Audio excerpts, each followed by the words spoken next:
This is what you'll have on your needles when you're working the Chasing Buffaoes Wrap. The first stitch on the round is a knit stitch. This is followed by a bit of garter stitch. Eventually, you'll steek this, and this will turn into a fringe. You'll be working 5 sections of the buffalo plaid motif. First, you'll work a section with a small motif, a section with the mid-size motif, and then a section with the large motif, another one with the mid-size motif, and lastly, one with the small motif.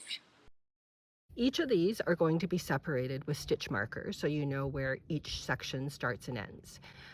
Those are the stitch markers that are going to stay in your knitting throughout the process. When you start, you're going to have a lot more stitch markers just to help you establish the stitch pattern. Once you get things set up, all of the 5 motifs use the same stitch pattern. You'll be doing exactly the same thing on all 5. As you watch the remaining videos, remember that the stitch pattern applies to each section of this wrap.